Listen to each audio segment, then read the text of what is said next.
Bismillahirrahmanirrahim. Assalamualaikum warahmatullahi wabarakatuh. Waalaikumsalam warahmatullahi wabarakatuh, Guru. Selamat siang anak-anak. Seperti biasa, jam di siang hari udah pada sholat zuhur semua ya. Alhamdulillah.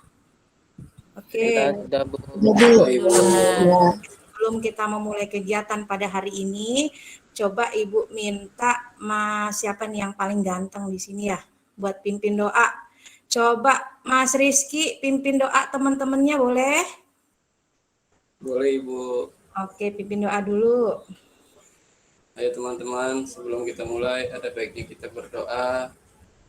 Berdoa dimulai. Berdoa selesai. Oke, Ibu cek kehadiran dulu. Alhamdulillah temanmu sudah bantu Ibu ngecek kehadiran. Hari ini hadir semua. Tetap semangat ya walaupun di jam siang. Anak-anak pada pertemuan kemarin kita sudah belajar KD1 ya.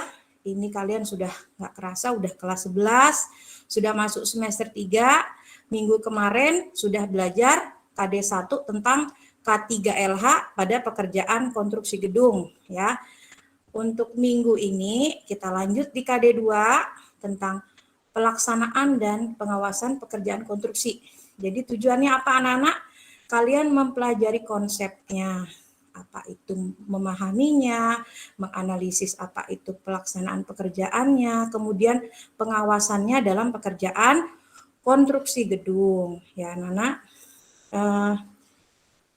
Ibu tanya sama kalian ya, kalian pasti sudah sering sekali melihat yang namanya pekerjaan pembangunan. Sederhananya di dekat rumah, pasti anak-anak pernah lihat kan pekerjaan pembangunan? Pernah Bu. Pernah Bu. Oke. Pernah Bu. Sederhananya biasanya lihat pembangunan yang sering kita lihat pembangunan pertokoan ya. Ya Bu. Ya, atau tetangga sedang bangun rumah atau di daerahnya sedang didirikan pos jaga. Jadi yang anak-anak lihat itu termasuk pekerjaan konstruksi ya. Itu namanya pekerjaan konstruksi. Itu adalah sebuah gambaran nyata dari sebuah pembangunan. Itu dikatakan pekerjaan konstruksi. Nah, sekarang kalau anak-anak udah pernah lihat tentang pembangunan, bisa nggak menyimpulkan apa itu pekerjaan konstruksi?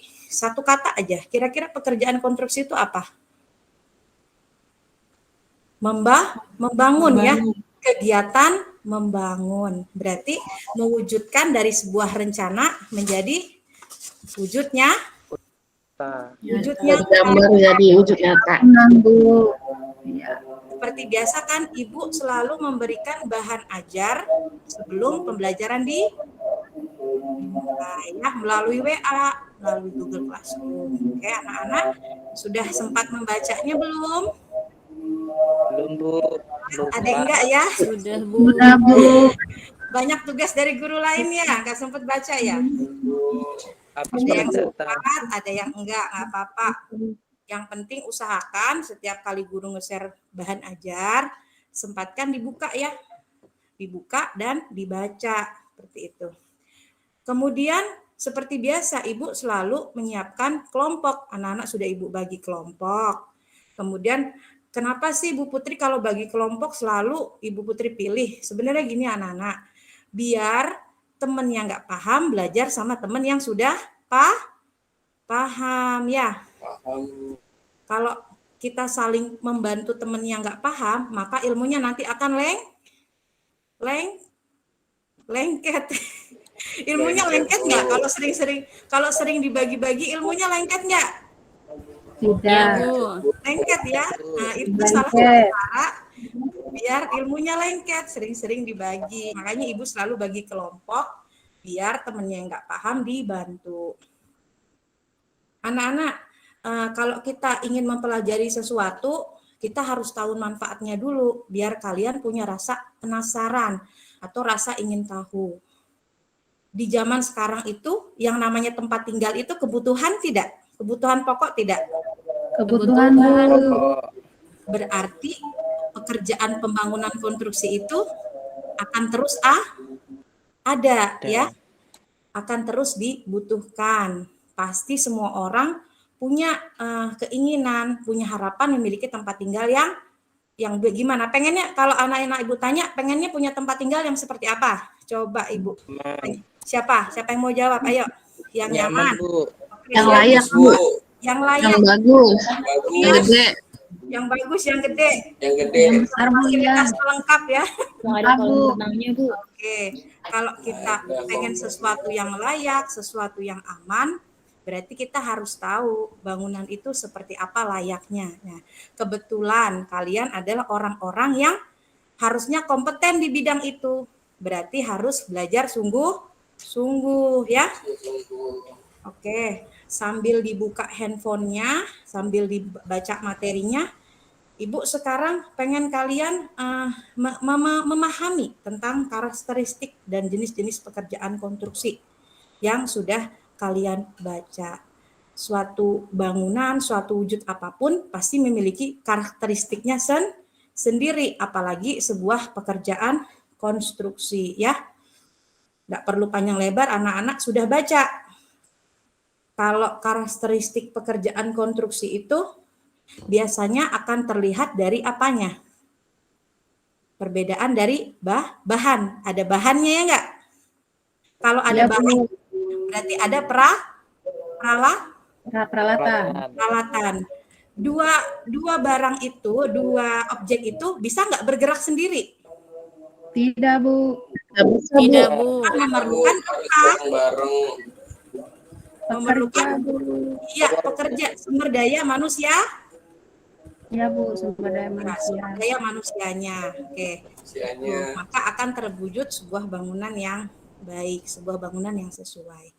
Kenapa ya di materi Ibu ada pelaksanaan, ada pengawasan? Selain dilaksanakan, kira-kira perlu tidak diawasi? Perlu, Bu. Perlu, Bu. Kira-kira diawasi itu untuk apa, anak-anak?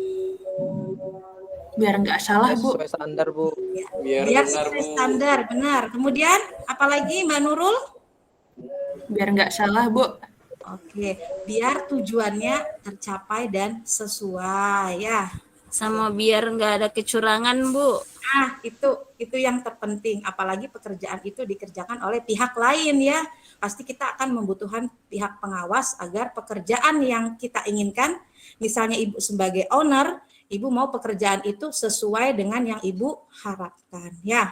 Sama anak-anak juga. Anak-anak suatu saat nanti seorang owner yang ingin memiliki sebuah bangunan yang layak. Otomatis anak-anak membutuhkan tim-tim kerja, benar nggak? Tim-tim kerja. Di dalamnya biasanya ada perencanaan. Iya. Perencanaan. Rencana, Ya. Bu. Kemudian di dalamnya dibutuhkan selain perencana pelaksana. Pelaksana. Ya, kalau pelaksana biasanya disebut apa, Nana? Kontraktor, Bu. Kontraktor, Bu. Yang mau jadi kontraktor di sini? Saya, Bu. Banyak duitnya. Alhamdulillah Saya, Bu, banyak uangnya, Bu. bagus semua. Saya maunya jadi owner aja, Bu. Oke, sambil berjalan Ibu izin share screen ya. Ya, Bu. Tampilkan dulu materinya sambil berjalan. Anak-anak kalau di rumah disempatkan waktunya untuk membaca materi yang diberikan guru. Agar apa anak-anak? Agar pada saat guru menjelaskan materi ada nyambung ya, seperti itu. Oke, ini Ibu coba tap layar. Ibu buka filenya dulu. Nah, anak-anak udah megang juga. Oke.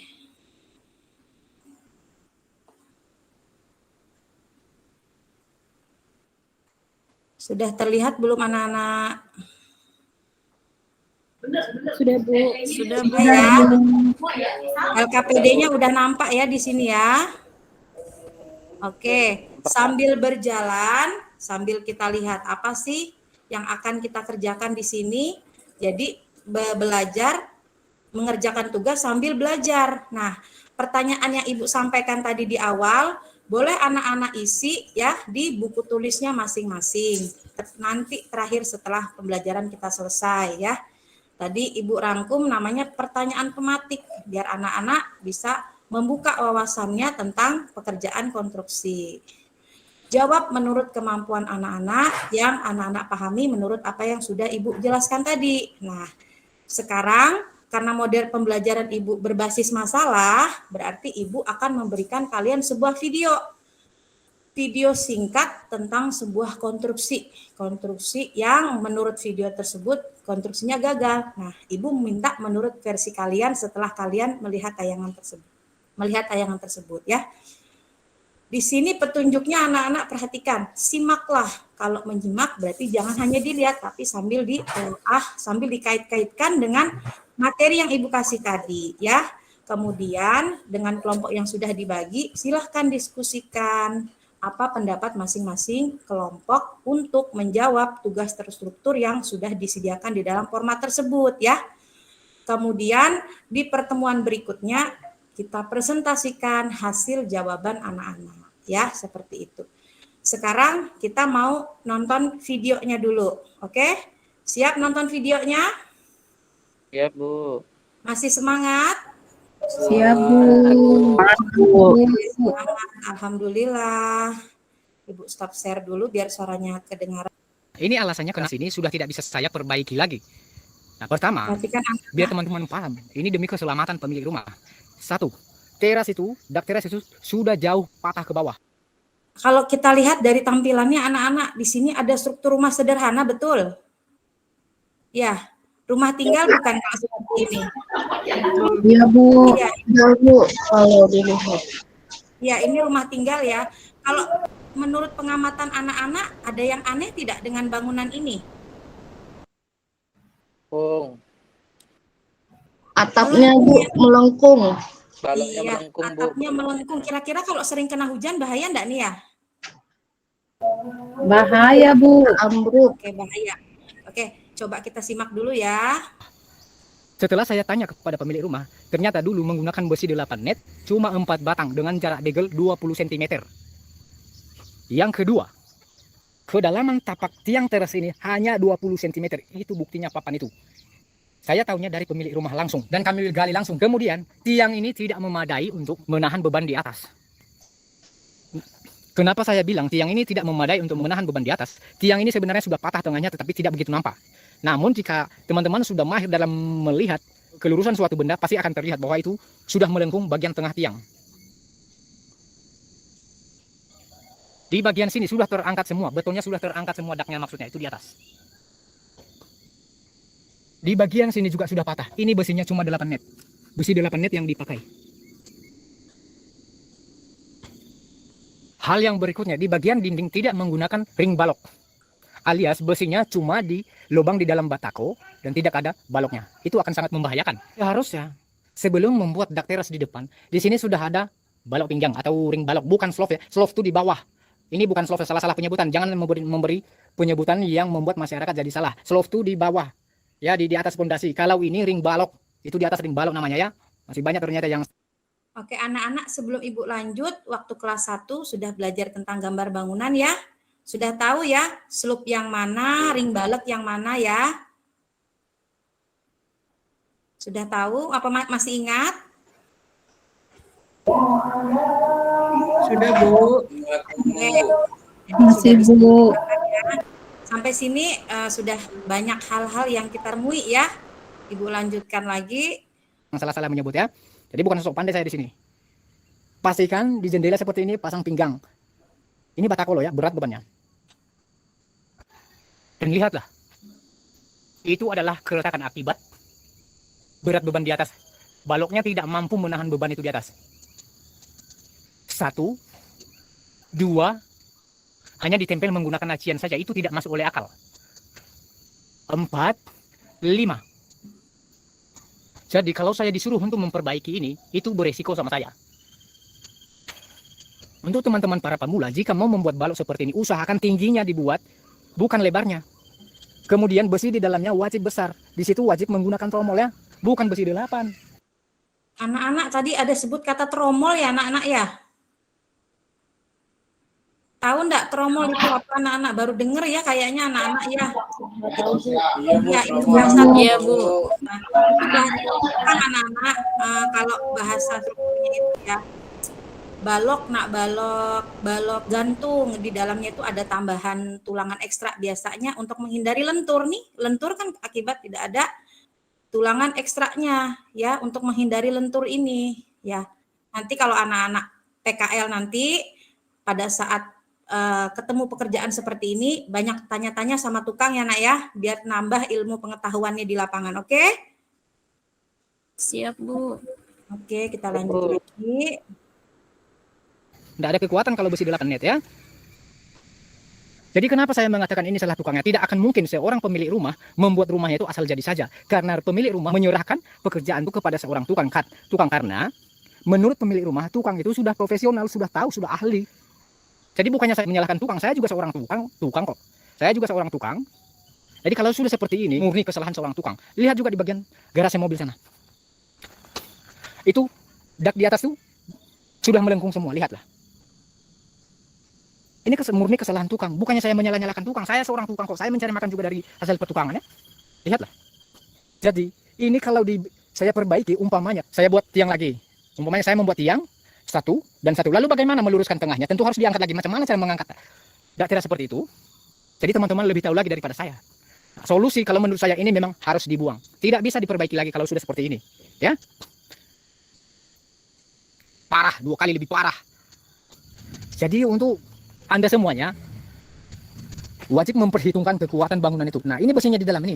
8 net nih, pemilik rumah sendiri yang mengatakan sama saya. Jadi saya itu tidak mengada-ngada. Makanya saya kalau saat disuruh untuk memperbaiki ini, saya tidak berani. Jika hanya memperbaiki saja tidak bisa. Berbahaya.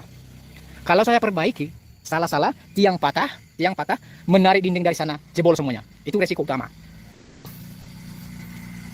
Untuk penggalian tapak, pastikan mendapatkan tanah yang keras ya. Ini sebenarnya tidak bisa. Tapak sekecil kayak gini sebenarnya tidak bisa ya. Masa cuma 20 cm. Jadi itulah sebabnya kenapa saya tidak bisa memberi solusi untuk memperbaikinya. Jika hanya memperbaiki saja, tidak bisa saya. Resiko besar sama saya dan besar juga kepada pemilik rumah. Itu makanya kenapa saya bilang ini murni kesalahan tukangnya, bukan kesalahan pemilik rumahnya. Oke lah kalau umpamanya pemilik rumah mengatakan mengirit bahan. Kita sebagai tukang wajib menyarankan yang terbaik kepada pemilik rumah. Kalau memang pemilik rumah ngomongnya kayak gini, tinggalkan. Hal berikutnya lagi, yang paling membuat saya heran. Sesungguhnya di atas kusen tersebut sudah tahu dindingnya batako. Itu kan seharusnya di atas kusen pintu itu kan menggunakan pinggang. Lalu kenapa tidak dibuatkan pinggang? Lihatlah, kusen itu lentur ke bawah. Benar ya? Anak-anak sebelum Ibu lanjut tadi katanya sebut ikatan pinggang ya. Iya, itu bahasa tukang juga ya anak-anak. Kalau kita bilang di pembelajaran sebelumnya, itu namanya apa anak-anak? Masih ingat enggak? Balok di atas kusen, agar kusennya enggak apa anak-anak? Nggak melengkung. Iya, betul. Karena kusen fungsinya bukan untuk menahan, tapi untuk memberi ruang bukaan ya. Balok latte ya anak ya. Nanti pokoknya pesan Ibu kalau nanti kalian magang PKL banyak-banyak bertanya untuk menambah ilmu. Oke, Ibu lanjut lagi. Berikutnya, pemasangan kusen jendela sudah pada miring semuanya. Artinya tidak lot. Bisa dilihat ya. Bahkan dari jauh kayak gini sudah terlihat kusen jendela tidak terlot. Kemudian lot ya, sebenarnya itu juga termasuk bahasa lapangan anak-anak ya. Tapi pada saat kelas 1 kita sudah pernah mempraktekkan pada pekerjaan pengukuran ya. Anak-anak masih ingat nggak kita pernah bermain benang dengan bandul, dengan batu unting? Masih ingat ya waktu itu? Nah, di situ termasuk kita sedang melakukan centering ya, mengelot biar yang kita dirikan itu rata terhadap gravitasi. Itu salah satu yang sudah pernah kita lakukan. Jangan lupa loh itu, nah itu penting sekali ya. Oke, kita lanjut lagi. Pintu tidak terlot. Coba dipandang baik-baik. Jadi saya membuatkan video ini ada pelajaran untuk kita sebagai tukang dan juga sebagai pemilik rumah. Jangan kita membuat. Oke, sampai situ anak-anak videonya. Sekarang kita kembali ke LKPD-nya.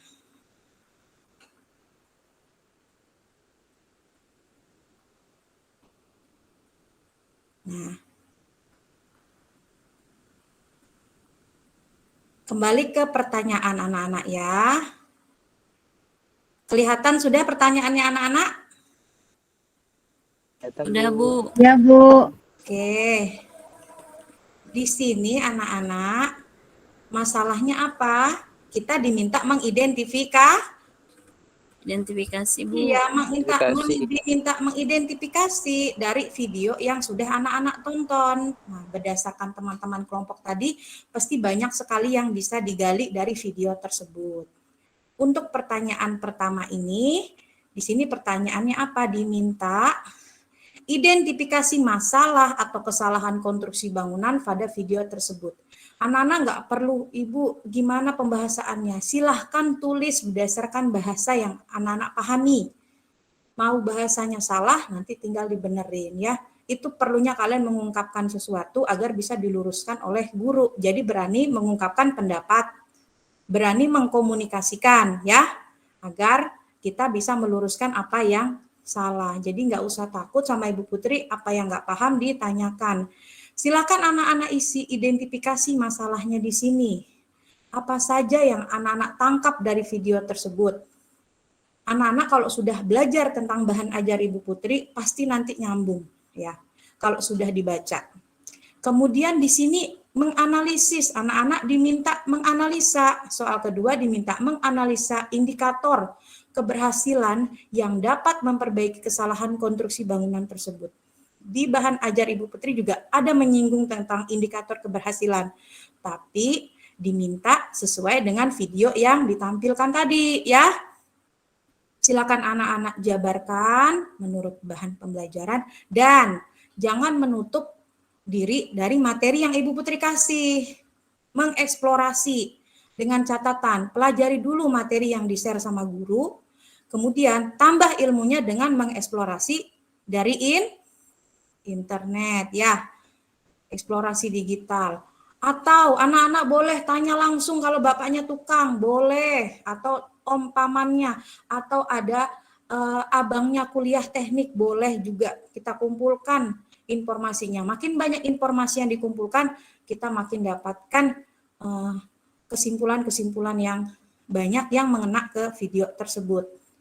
Kemudian soal yang ketiga, soal yang terakhir untuk tugas hari ini, simpulkanlah strategi pengelolaan pekerjaan konstruksi yang baik. Yang namanya pekerjaan konstruksi yang baik itu pasti ada pengelolaannya yang baik. Berdasarkan materi yang telah kalian pelajari terkait video tersebut.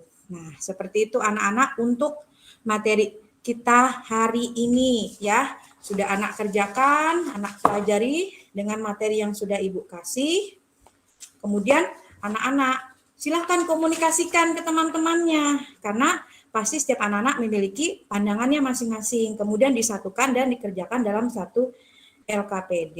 Oke, nah jadi untuk pertemuan pada hari ini, silahkan anak-anak kita nanti sudah selesai anak kerjakan, kita presentasikan pertemuan berikutnya.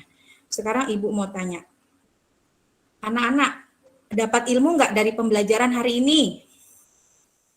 Dapat, Bu. Dapat ya, dapat pengalaman ya. Oke. Kemudian untuk pertemuan selanjutnya, kita akan mempresentasikan hasil jawaban anak-anak.